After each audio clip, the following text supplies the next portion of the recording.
Welcome back to Bayhill Studio. Today I am making a lattice quilt, and this is just a common lattice quilt design. I have no pattern for this, but I'm just going to show you how I'm making it with two 10-inch stackers. And I probably won't use all of the fabrics in these both 10-inch stackers, so whatever's left over I'll use for another project. The fabric is from the Beehive State collection by Shaeleen Louise for Riley Blake Designs. And the Beehive State is Utah. I do live in Utah now, but I'm a California girl. I grew up in Southern California, and still the patterns and designs really resonate with me.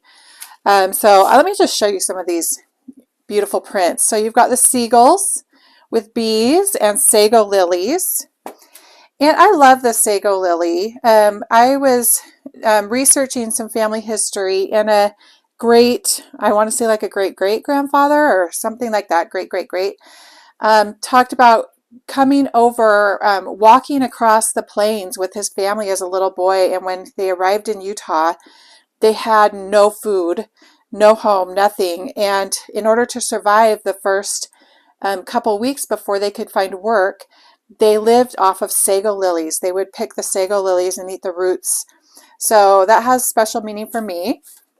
And then you've got this beehive and bees. And the beehive represents, the reason why it's called the Beehive State is, from what I understand, it represents like working together, hard work, industry, and working together. So there's those beehives. I mean, anyone can relate to that, right? There's three gorgeous gingham prints, and I love gingham. If you've been following me, you know I incorporate gingham into almost everything I do. Here's more sago lilies, more little bees, and then this is like a butterscotch version of the sago lily, which I love that butterscotch, and a butterscotch version of the gingham, and then a white with butterscotch beehive, more little bees. More seagulls on the white. I love this. And then the black prints I really like. Here's the sago lilies, the seagulls, your beehives, and the little bees. So, and then there is a black gingham. I've already used it up, so I will show you that. So for this, I've already started this, and after I started sewing this together, I thought I'm just going to film this to show people how to make it, because I know there will be questions, and this is really easy. There's no pattern. Like I said, you can just follow this tutorial. All of the sashing is this butterscotch gingham, and it's all 1.5-inch strips, all in here and around the edge. Also, that border is 1.5-inch strips.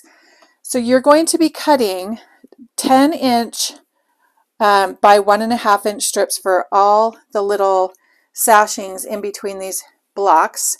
And then we'll just use long 1.5 by width of fabric for the long rows in between. So super easy there.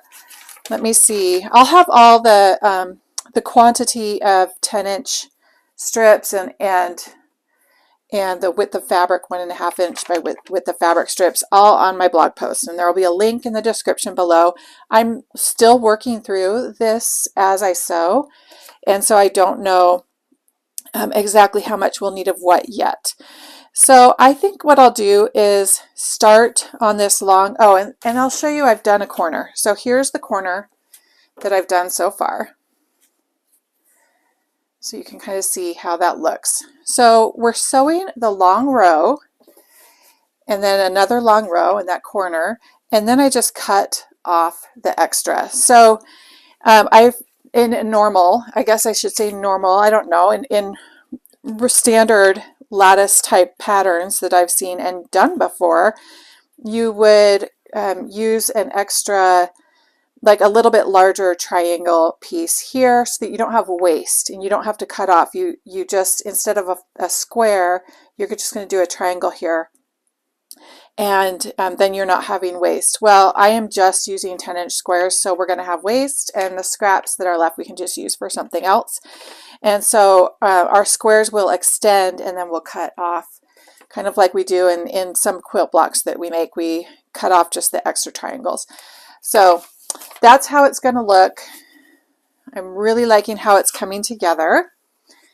And I think we'll just get started on this middle row. So I've printed up my design, and I'm just following the order of the prints that I have on here. And I decided to change 2 of those, so I did an arrow just to keep that straight in my mind. And so I'm going to start here and work my way out this way, and we'll just see how this goes. So here we go. Okay, so my corner piece here is the sago lily. So I'm going to start with that. Even though it's a little triangle, we use the full square, like I said. And then we're just going to go down in order. So we're going to do square, sashing, square, sashing. So here we go. And also just 2 of these together, I think, and then we'll speed this up.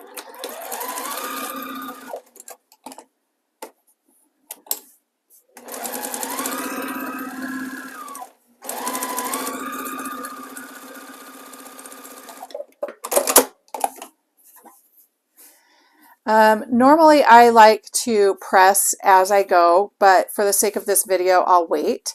I am pressing all of my seams towards the sashing, all of them throughout the whole quilt. Everything is going towards the sashing. Let's see, I'll do it this way.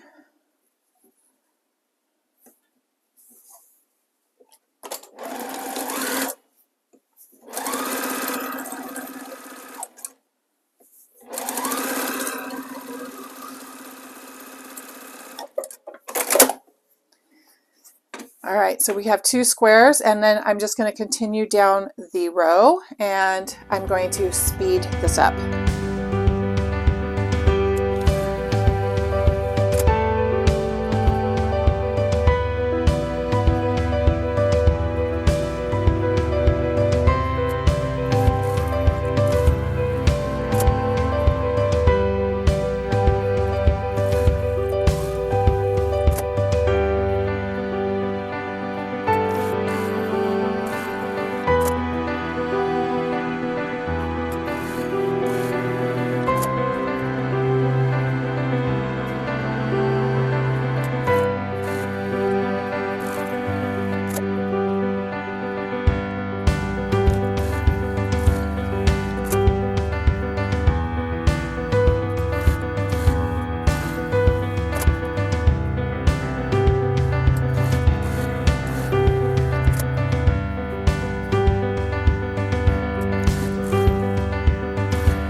All right, I have this row sewn. Again, this is the center diagonal row. It's all sewn, and I've got all the little sashing strips in there, and now I need to add the side sashing that goes along the whole side of it. And I figured out that I need 3 1.5 by widths of fabric strips sewn together, and there will be quite a bit extra that we'll just use on one of these other smaller sashings, so it won't go to waste. So let's just sew the sashing on, and we're going to sew it to both sides, one on this side, one on this side. That is one of the tricks in making this, is you want to add sashing to the longer row. So if I'm sewing this row first, I'm not going to add the sashing to fit this row. I'm going to add the sashing to fit this longer row that's next to it. so that I have enough sashing when I sew them together. So it's nice to start in the middle because then you're always adding sashing to the taller, longer row and then working your way down. I recommend doing that. I learned that as I was starting here, that I had to really think about that. So I recommend starting with your longest row, which is the center diagonal, and work your way outward, always sewing, sashing to this row first, then these, then these, then these, so that you're always getting that longer stretch of sashing on there. So here we go.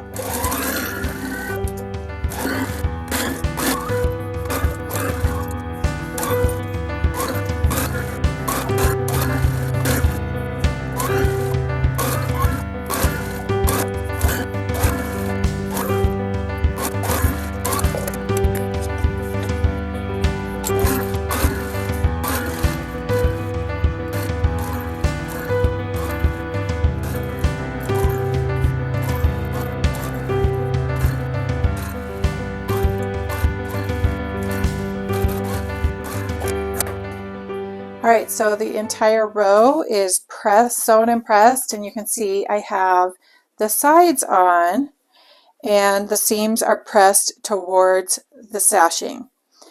So that is going to be set aside, and I'm going to go ahead and sew this next row. And let me just say, nope, I was going this way. So pay attention to which direction we're going. So I'm going to sew this next row. So it starts with these little black bumblebees. So we'll find those, and then I'll get my next one ready. And again, I'm just going to speed this up for you.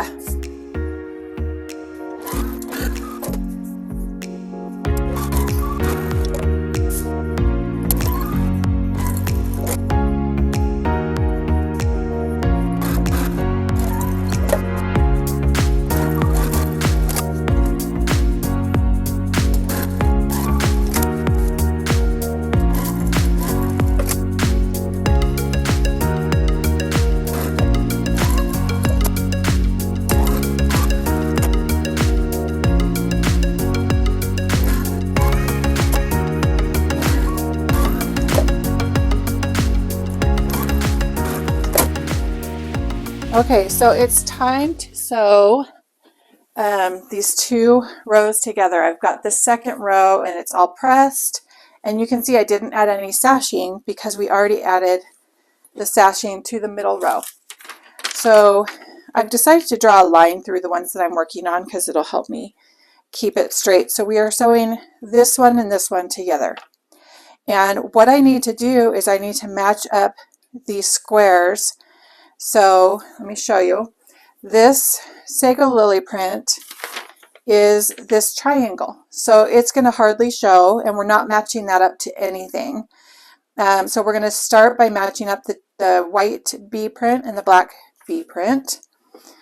So that's where I'm going to start. And actually I'm going to grab my pins because this is a long row and it will be handy to have pins.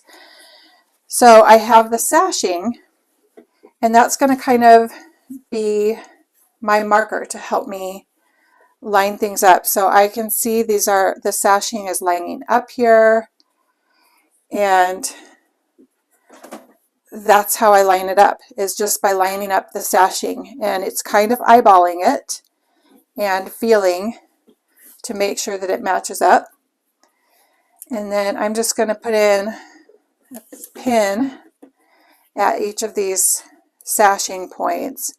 Now I want you to see that Sago Lily is completely unattached to anything, and that's going to feel weird, but our diagonal is going to cut across and create that triangle later on. So continue on. I'm just going to match up these sashing points. And you can see because I have sashing here, I can't match it up here. That's why I'm matching it down here and just kind of making sure it still is aligning up top as best as possible. Keep moving down.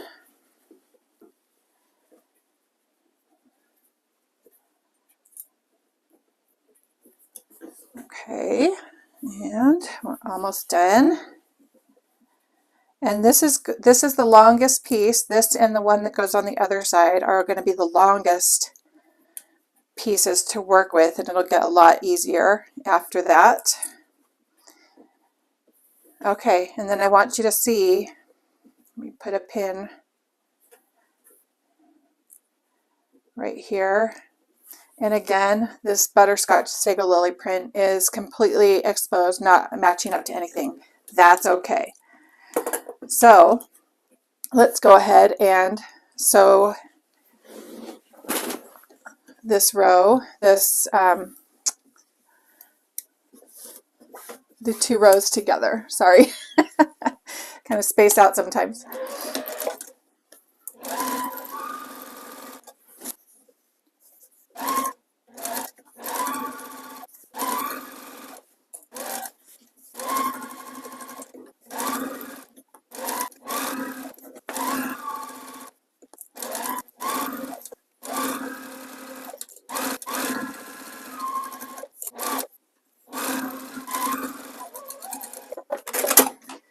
All right, let's open this up and take a look. So there we have these 2 rows. So you could start working, out the other side, but I'm going to keep working in this direction. So I'm going to add sashing. I'm going to press this again towards the sashing, and then I'm going to add sashing to the next row and keep working out to the corner.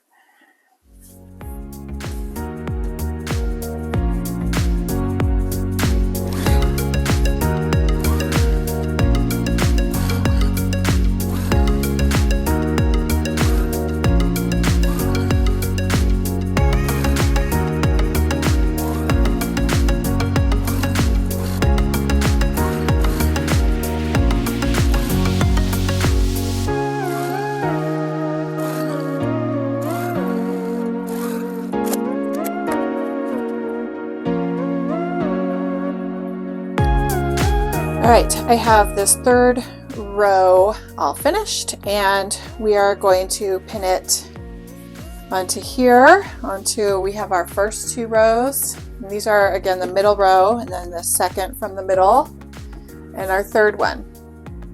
So, just like before, here's our sago lily print that's attached to nothing, and then we have our bee print, and we're going to have that just be pinned to nothing, basically.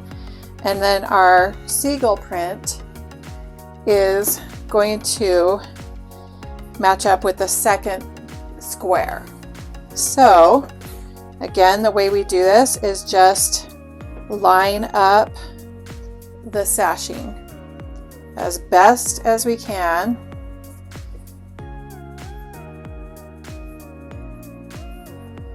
Like so. And then pin it in place, and then we're just going to go down the row and, sorry, just bump that, and continue pinning all of these in place right at the point where the sashing meets the other sashing.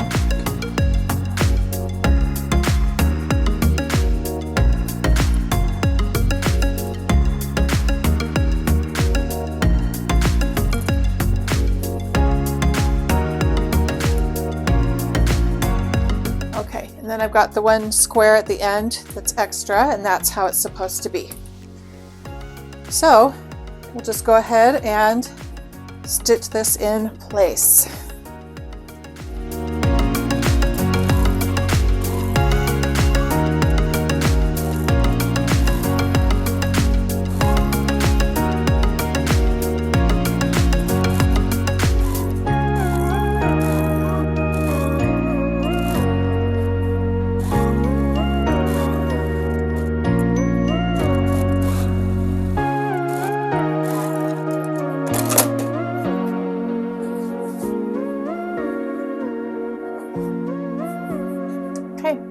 press this open and then we'll add another row of sashing and continue on.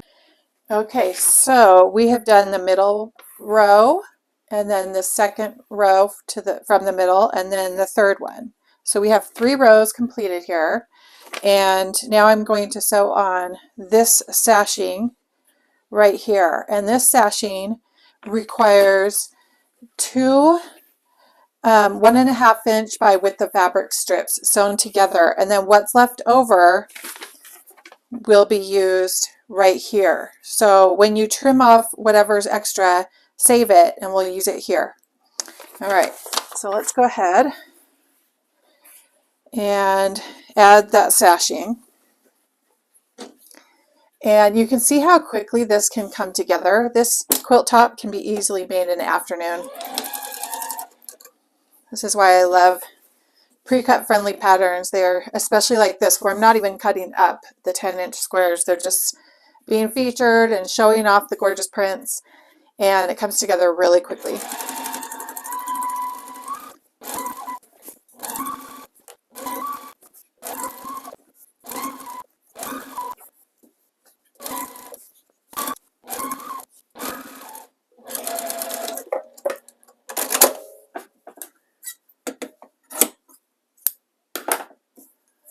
Okay, so this extra piece I am going to save, and in the meantime we'll press this open and then we'll do this next little row.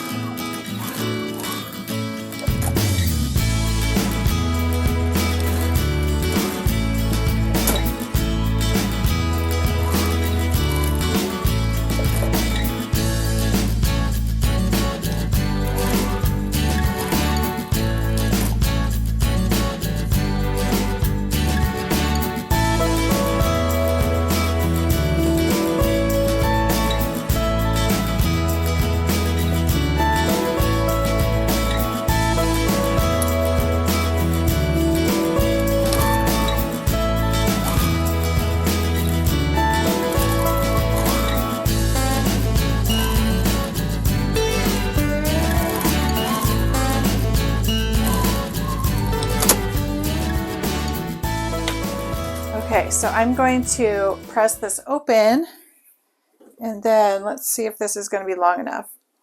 All right, I want to show you something. So this does not reach from tip to tip, but these, let's see, where are we? These squares are going to be cut in half here and here, and so I don't need it to reach to each end. So I really just need to cover up this part, and so I'm totally okay with just using this. In fact, I'll do it right now, and then I'll press both seams open and covering it part way, because it's actually going to get it cut off here like that. So we don't need our sashing to go all the way to the end.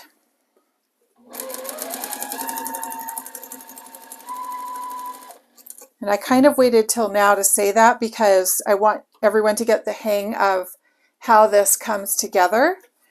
But once you start making it, you'll realize, oh yeah, I'm cutting diagonally across this extra square. So this whole half of the triangle, it will be like this. You won't even see that sashing. And so when you're making your own, if you're a little short or if you want to save and not use as much fabric, you can just, you know, come in about that far past that last square.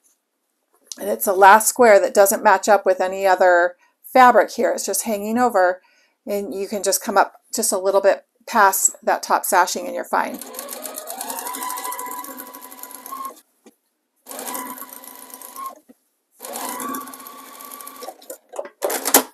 All right, so I am going to go ahead and press this part that I haven't pressed yet, and I'll press this part, and then we'll add the last little square, and then I'll finish the other portion, the other half of the quilt, and the quilt top will be, it's almost done. All right, so this last little square is this triangle, this corner triangle. And so all we do is just match it up with the middle. There's 3 squares here, and I'm going to match it up with the middle and just make sure that it's overlapping as equally as possible on both sides, and then just stitch it in place.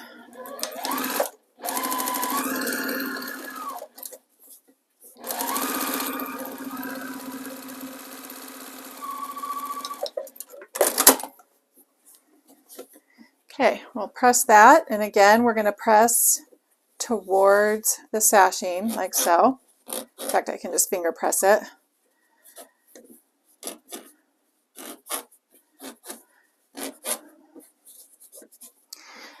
Okay, and then as you remember, I already did this corner over here before I started, and it's already been cut. The edges have already been cut so that we've got these half triangles here. So I just have one more row to put these together, and I'll get that done right now.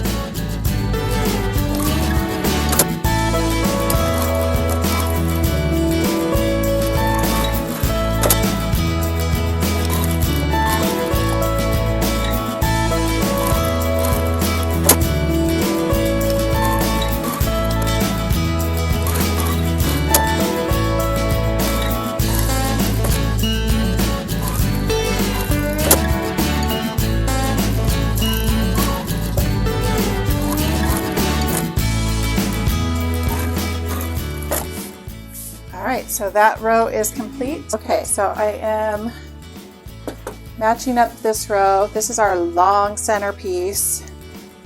And now I'm going to just pin this again, kind of eyeballing where these sashings are under here. And lining those up, pinning them into place.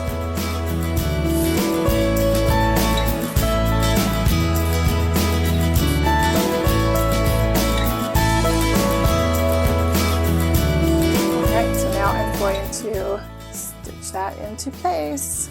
Got that row pressed, and now I'm adding sashing, and again, like I did on the last one, I'm only extending the sashing, let me show you, past this little bit, because again that's going to get cut off. So now that we've kind of understand how the assembly works, we can do this, and that will just save a little bit on cutting fabric, and it's not a lot of fabric, but you know, every little bit counts. So I'm just extending it probably 2 inches past this this horizontal sashing.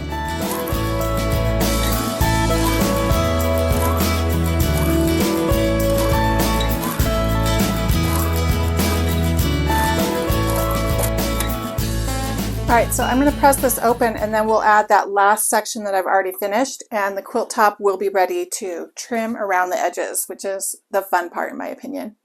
Okay, let's pin on this last section, and if you remember, I already trimmed it, and that's fine. It's not going to make a difference as far as putting this together. We're still matching up the sashings. Oh, let me just make sure. Let me make sure I have this correct on here. So this, nope. See, I almost matched this up with this top corner, which needs to be free. So always check. This is why you just always check and make sure that you're not getting sidetracked. You know, the minute I stop really concentrating is when I can just make a simple mistake that would cost me a lot of time in unpicking. So that's why I print off the diagram, the picture of the quilt, and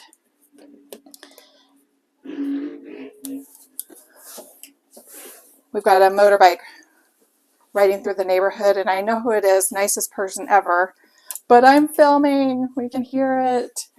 So anywho, that's why I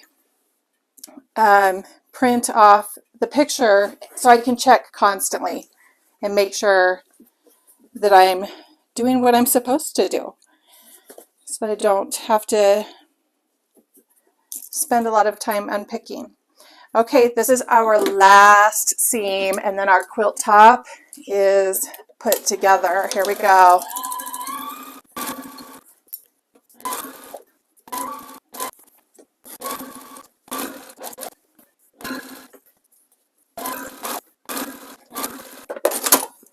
And that's it. So let me get this last seam pressed, and then we'll start trimming the edges. Okay, so let's take a look at what we've got here. I've got a small space to cut and a large quilt top. So I'm going to start at this upper corner, and I'm just going to start by putting my ruler. I want the 1/4 inch mark on that seam if possible, and that looks like it's going to line up nicely. And what this means is I'm cutting 1/4 inch past the little corner, and so when I sew, theoretically, and it's not going to be perfect, I guarantee it, but theoretically my stitching should go right through the corner. Not when I sew, I'm sorry, when I sew the binding, I should get a nice clean corner so that I don't have the binding coming in too far. And it doesn't matter if it does. I'm not honestly that picky, but if you want a nice clean sharp corner where your binding meets your quilt top, then try to measure up the 1/4 inch line with that corner, and you should at least get really close to that. So there, we made a slice, and I'm just going to keep on. Okay, it's a little scary cutting into this, I will say, but we just do it. We just do it, friends. That's what we do. So if you need it to be absolutely perfect, I encourage you to get past that, because this is a process. It's, you know, it's to me, it's art, and it's all about learning and giving things a try as you go. So I want to show you what just happened. This didn't line up perfectly, and so I got this little bit, and I'm just going to trim that off. Again, what I just said, everything is not absolutely perfect, and that's okay. And look, you'll never know. We can just fudge things here and there. Okay, so I've got my 1/4 inch line lined up, and it literally seems to move on its own. You know, I think I've got it all lined up, and then all of a sudden I don't. Okay, and this part I don't have to be quite as careful with. Okay, so I've got one completely straight edge. Look how gorgeous that looks. So now we're just going to go on the next edge, and I'm going to do the same thing. I'm going to line up these tips where the sashing intersects with the 1/4 inch line on my ruler.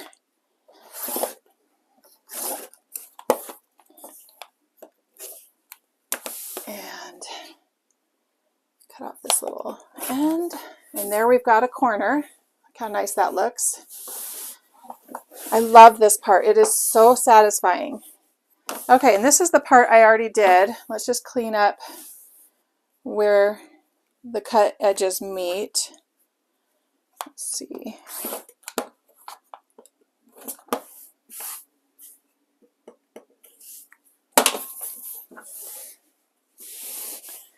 Got a little bit of a gap here that I don't love. Let me see if I can just chop that off a little bit. Okay, that's better.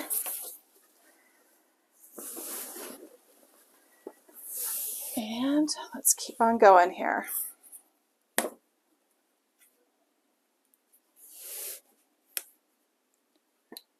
Line up those 1/4 inch markings.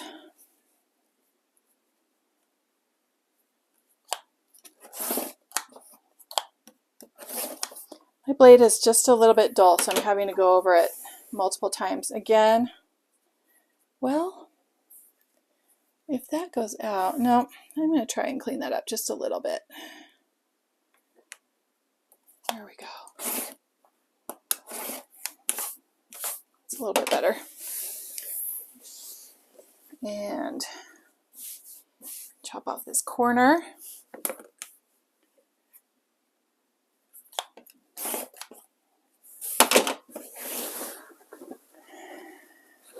Okay. This is so satisfying. I love this part. Okay, there's my 1/4 inch and my 1/4 inch.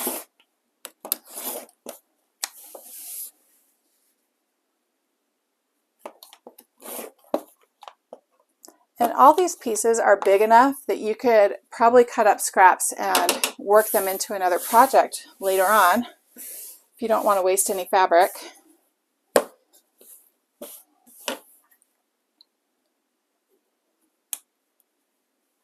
And there we go.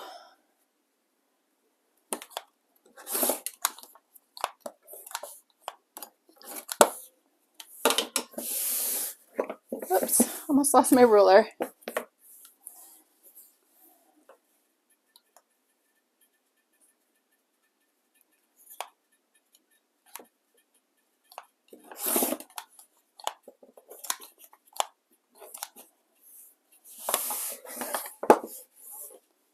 And our last cut.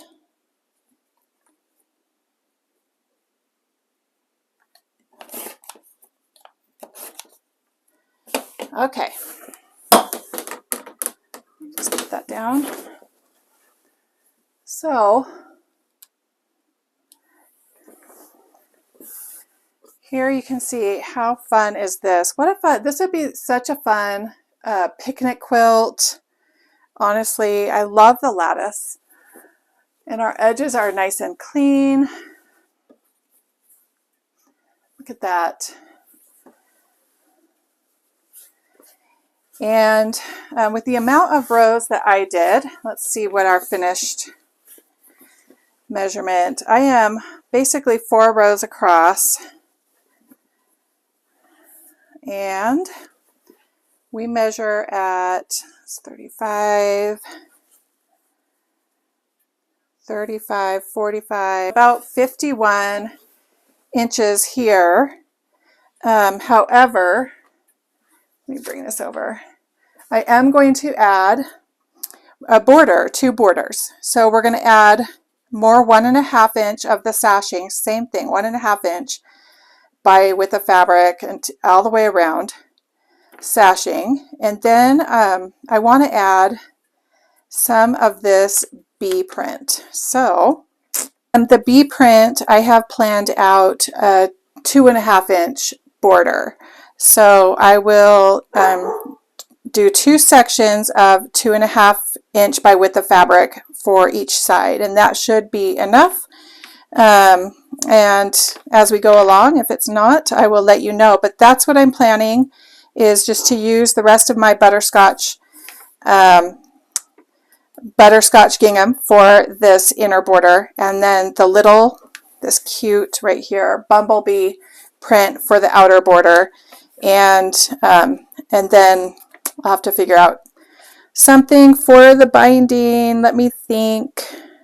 Probably more of the butterscotch gingham for the binding, just to pull it all together. So that's the plan, and let's finish it off. You guys, I finished the quilt top. What I ended up doing is adding the 1.5 inch sashing border all around. And then this second border, which is the little golden bees, is 3.5 inches wide. So here's what I recommend with the sashing.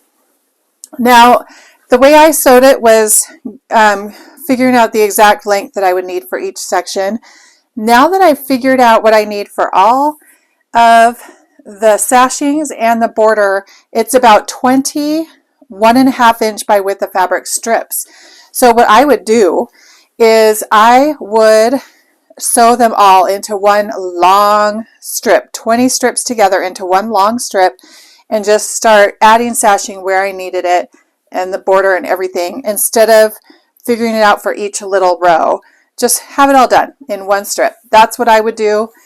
And then when I add my borders, I add to each side, press open, then I add to the top and the bottom, press open, and then same with the second border. Add sashing to the sides, press open, and top and bottom, and press open.